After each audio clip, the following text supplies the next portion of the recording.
Professores e professoras, chegamos aqui ao final do módulo 6, onde a gente falou um pouquinho sobre a negociação em sala de aula, que é um aspecto que eu gosto muito, e sobre a autorregulação da aprendizagem, né? Um aspecto, às vezes, um pouco difícil, teórico aparentemente, mas que é muito benéfico para a nossa sala de aula.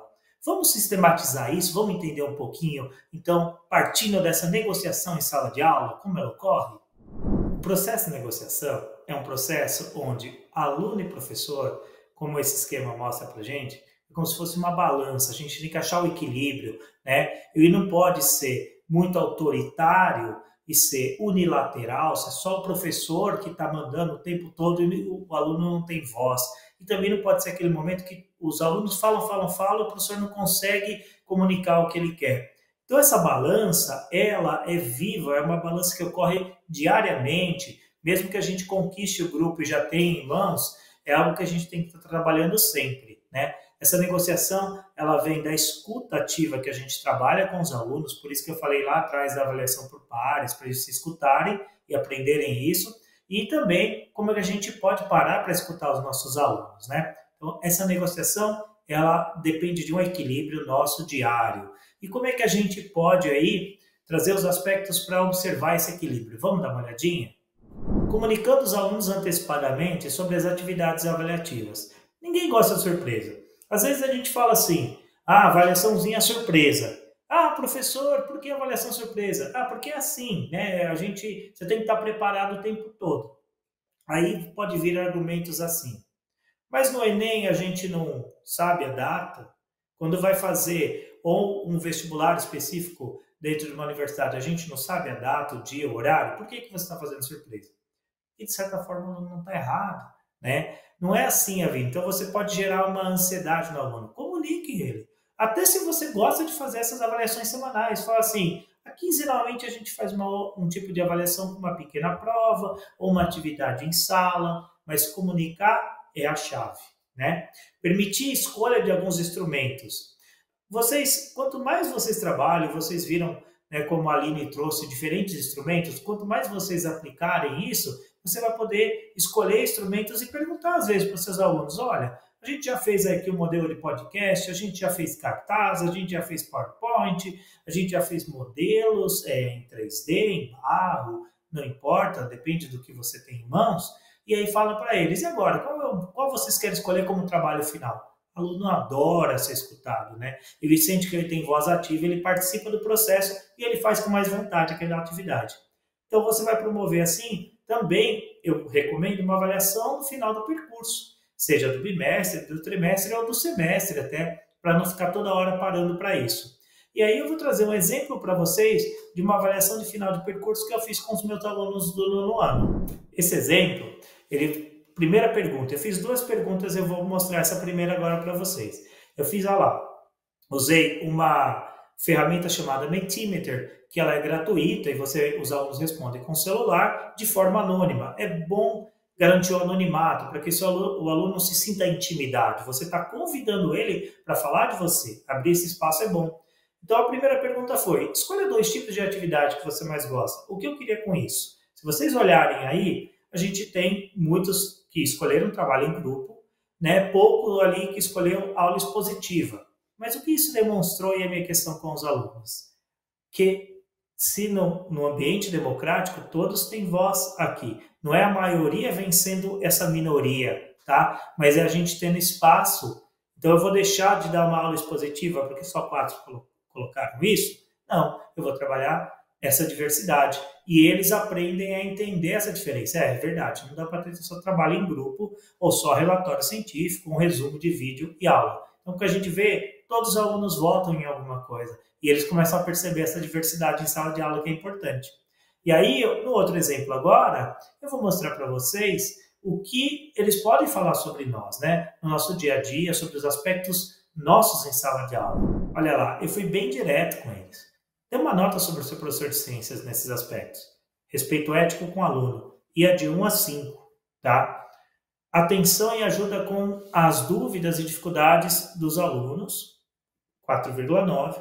E relação positiva de confiança com o aluno, 5. Ok, talvez vocês estão olhando isso, nossa, mas você trabalhou com esses alunos e já deram nota máxima. Mas isso foi uma construção. É uma construção que eu venho fazendo há tempos. E quando eu vejo um 4,9, nessa ferramenta você consegue ver que 2 alunos, 3, no caso aí, foram 3 alunos que tinham dado uma nota baixa em atenção com suas dúvidas.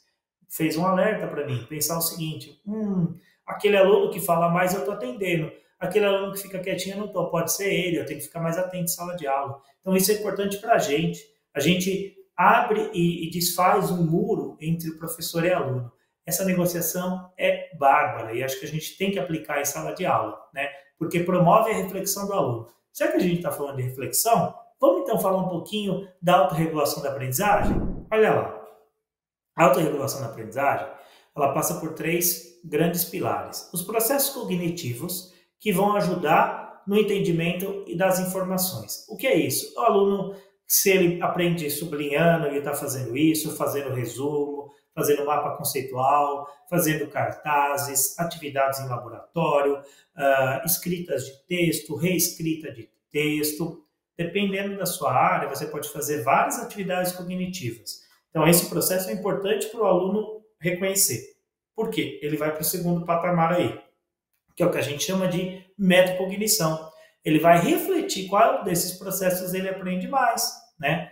Então, eu consigo estudar melhor sublinhando ou fazendo resumo. Então, ele vai se planejar para isso. Ele vai monitorar isso. Olha a rubrica novamente que a gente falou lá atrás, entrando aqui, ajuda no monitoramento, né? Ele vai organizar o ambiente de estudo.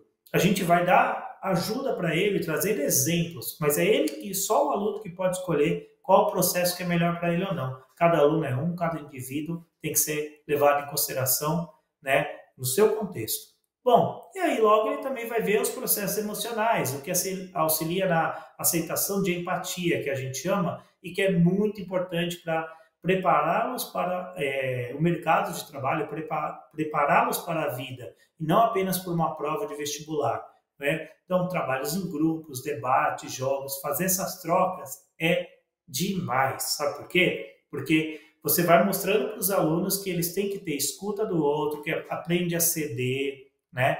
Então, todo o nosso trabalho de avaliação até aqui, vocês devem ter visto que a gente sempre comenta isso. Um aluno escutando o outro, aprendendo com o outro.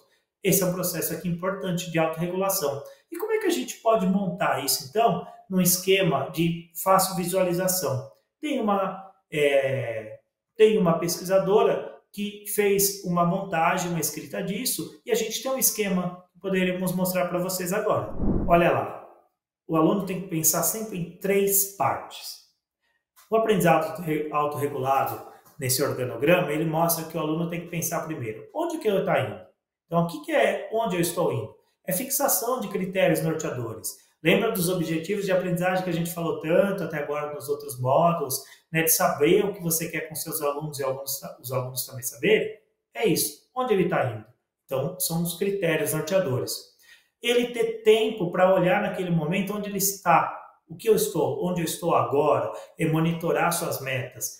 Voltando na rubrica, olha que interessante, o aluno consegue ver antes da avaliação final onde ele está, por uma avaliação por pares ou por uma autoavaliação com um guia podendo ser utilizado, né?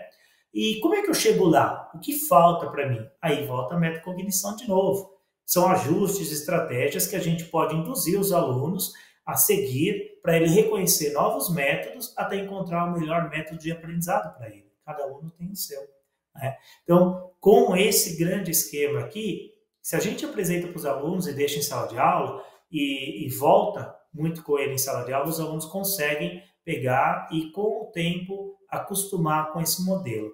Mas não podemos deixar de esquecer alguns aspectos principais aí que devem ser levados em consideração. Olha, para negociar e para fazer uma autorregulação de aprendizagem em sala de aula, você tem que criar espaços de discussões.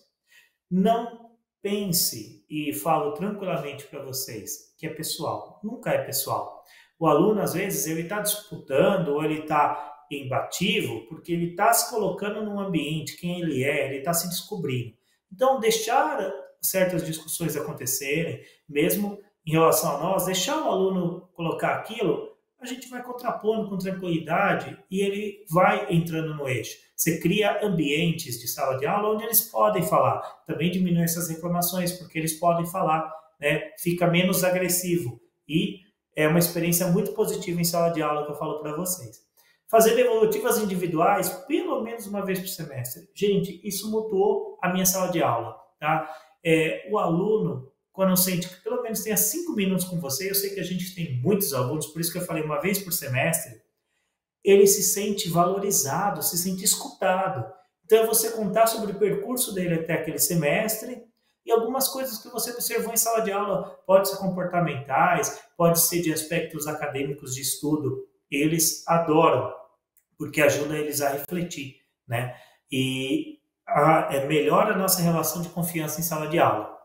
E aí ter clareza do que aprender é uma ação do aluno e não do professor. A gente só facilita o caminho, né? Se a gente também tem clareza disso, a gente tira um peso aqui, ó, das nossas costas. A gente fica mais tranquilo em nossa sala de aula com os aspectos do que a gente vai ensinar e das escolhas para isso, para o melhor aprendizado do aluno.